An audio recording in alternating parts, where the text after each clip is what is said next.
Hello everyone and welcome to my channel. Welcome to my third episode of my Godzilla and Kong collection.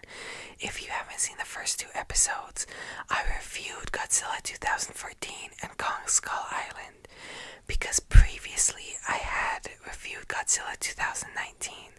So this is the last installment in this collection, which is all leading up to the release of Godzilla x Kong The New Empire, which is coming out this Friday. I'm super excited for this movie. I've been following both franchises for a long time at this point, so I'm super excited for this movie, and I'm super excited that this collection will be wrapping up.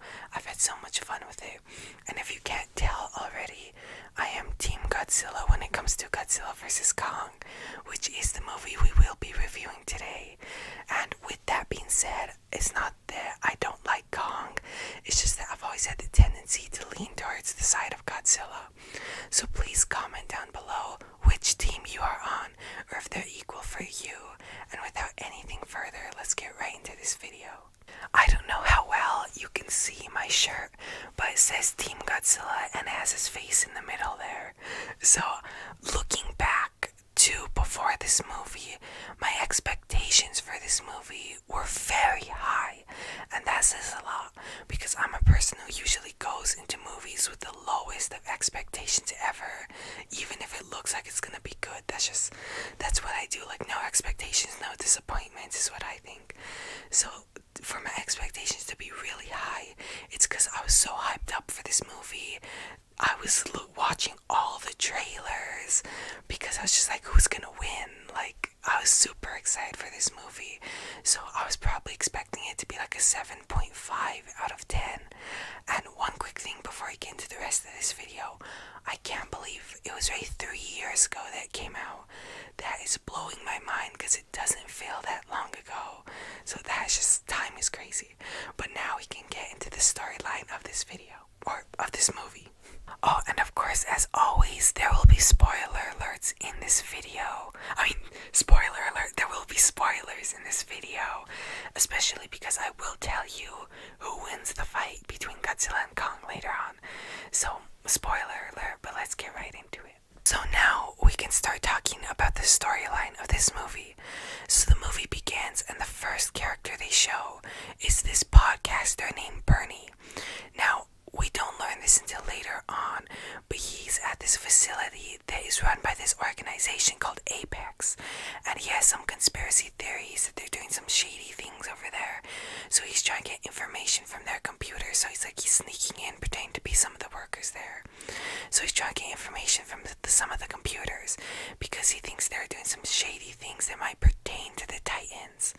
So he gets there and he's stealing the information, and then Godzilla attacks that facility, and that's where the movie begins. Action right away. So that's where this movie begins, and then it jumps to another set of characters, and we get to see King Kong for the first time in this movie.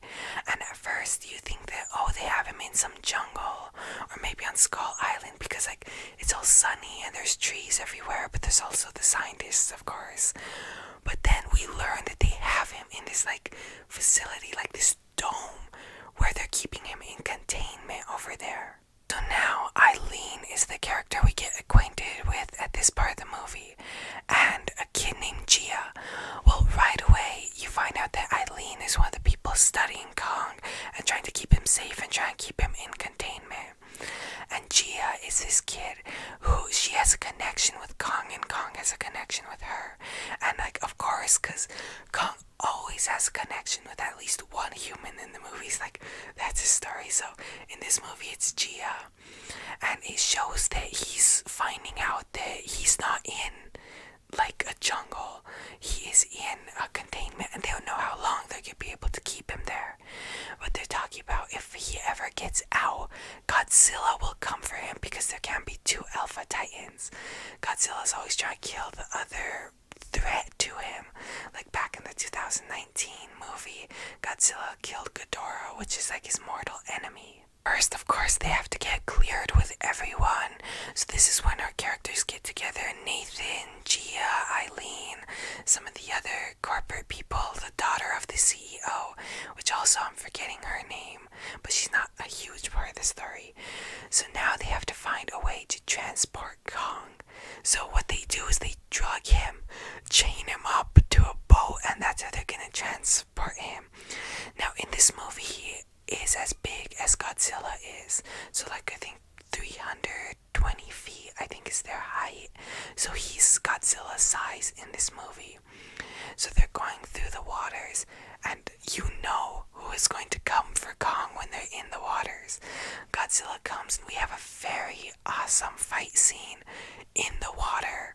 It's really cool. This is one of my favorite fight scenes out of any MonsterVerse movie, or out of any movie ever. So they have their fight, they do atomic breath and lots of punches and all that cool stuff, and Godzilla ends up coming out on top of this fight. But I mean, the scales are a little tipped to Godzilla's favor in this fight, because even though the humans are shooting missiles at him, Kong is still a little bit drugged and is still a little tied up to the boat. So he has to deal with getting himself unchained from the boat first. So even though Godzilla comes out on top of this fight, he doesn't kill Kong, they just end up going their separate ways. And another thing that's been happening in this movie is that if you don't know, if you haven't seen Godzilla 2019, you won't know any of the characters. But one of the main characters from Godzilla 2019 was Madison Russell. Well, she's in this movie too, and it shows that she's been listening to Bernie's podcast, the guy from the beginning, and she agrees with him and about all the Apex shadiness. And also Godzilla has been acting very crazy lately, like destroying some facilities here and there, and it seems random to people. Well, a lot of people are starting to think that Godzilla is just like evil or something, but Madison thinks otherwise, because she's like, I've seen what he's done before. He saved the world. Why all of a sudden would he just go evil? So she's doing research, and she and her friend Josh go to find Bernie. I'm sorry if this video is kind of all over the place. Just there's so many characters and so much story in this movie. It's like I feel like I'm having to jump from here to there to there to there. So I hope this video is not too chaotic. So then Madison and Josh end up finding Bernie, and they explain everything to him, and he says he's of the same opinion, that he completely agrees that there has to be another reason why Godzilla is attacking places. So they all go and they sneak into the Apex facility, or one of them, and they find out that Apex is building a Mecha Godzilla, and this is the first time Mecha Godzilla ever has appeared in the MonsterVerse movies. Like, he was one of Godzilla's main enemies back in the day, but they hadn't shown him in the MonsterVerse movies until now. And they're building Mecha Godzilla off of the skeleton of Ghidorah. So that's why Godzilla has been going crazy, because he can sense that there's another alpha predator, or like Ghidorah's soul is still attached to its skeleton. So Godzilla has been sensing his mortal enemy, and that's why he's been going crazy and trying to destroy Apex facilities. So they find that out, but then they end up getting caught sneaking in. Now back to the other people. They get Kong to the entrance of Hollow Earth. They get him to where they need to, and they all go into Hollow Earth, and I don't know how to feel about Hollow Earth. That's the one part of this movie I'm just like in the middle about, because yes, the concept is cool, and I feel like yes, it has to be there to a certain degree to explain where all the Titans came from, but at the same time, it's like its design I don't like its design very much.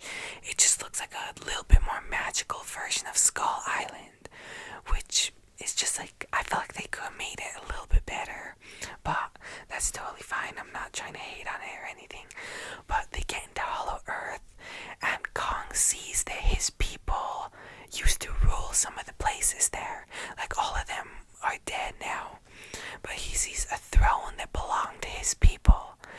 And he also finds an axe made out of a Godzilla fin, so it shows that Godzilla's kind and Kong's kind have been at war for years, decades, centuries, for a very long time. And the scientists get the samples that they need. The daughter of the CEO of Apex gets the sample and sends it back, and you find out this is the last sample they need to Godzilla. Out on the surface world, Godzilla is now in Hong Kong, and he senses that Kong is in Hollow Earth. Don't ask me how, but Godzilla literally uses his atomic breath to blow a hole from the surface to Hollow Earth. So then Kong's all angry, Godzilla's all angry, and the scientists barely get out of Hollow Earth alive. Some of them don't, I won't spoil it, but they barely get out alive. And that is when Godzilla and Kong start having their major fight of this movie. So they're beating each other up, and they're both fighting pretty good. Kong has his axe made out of a Godzilla fin, and they're both fighting pretty good. But, as I suspected, which is not to say Kong isn't powerful, it's just that Godzilla has been made to be almost invincible. Like, you can hit him as many times and he's still getting back up. So I kind of expected this a little bit, but was still happy when it happened, because I'm Team Godzilla. Godzilla won the fight, and he ended up killing Kong. Like, Kong, he ended up knocking him out, but then later Kong started slowing down and it almost stops. Well, then jump to the other people, and they got caught sneaking into the Apex facility.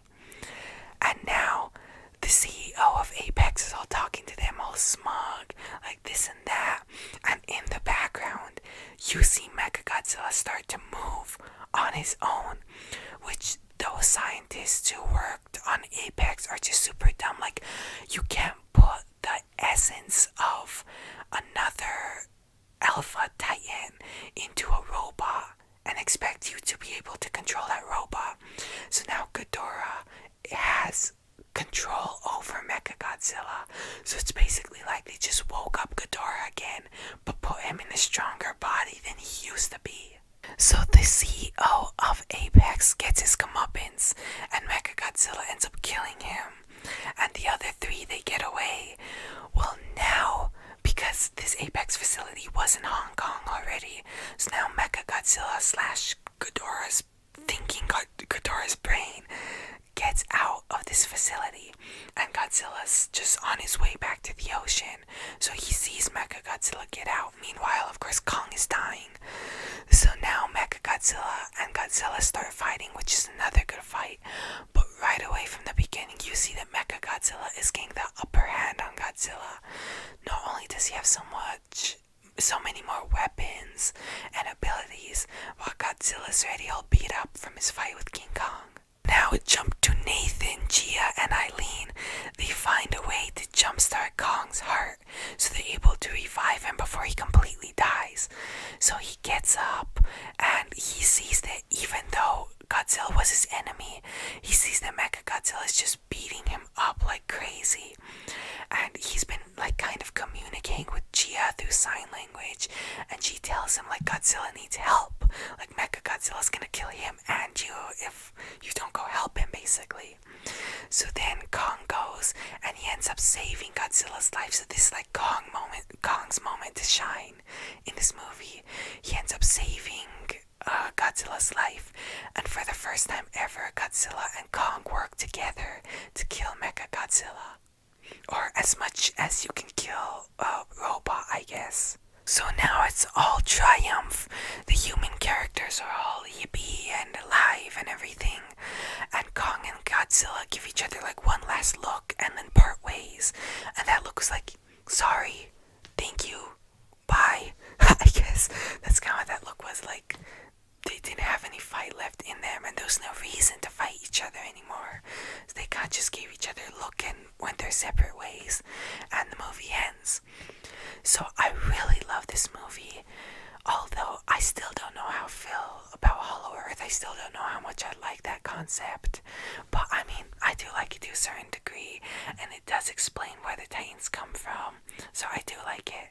But this movie ends, and I have to give this movie like an 8.2 out of 10. So in expectations versus outcome, my expectation was 7.5 and now it's 8.2. So there was a 0.7 difference in the points, and it was higher than I expected it to be. So I really love this movie. One thing I have say is that I really wish I got to see it in theaters. It came out mid-pandemic, so of course it didn't go to theaters. It went straight to streaming. So that's one of the reasons I'm so excited for this new movie, because this is the first time I'll see a MonsterVerse movie in theaters since Godzilla 2019. So now we are coming to the end of this video, and I hope all of you enjoyed. I really do recommend this movie, whether you're familiar with the Godzilla or Kong lore or not. Either way, I think you'll enjoy this movie. It's pretty fun. So I hope all of you enjoyed. I know I did. Until the next time.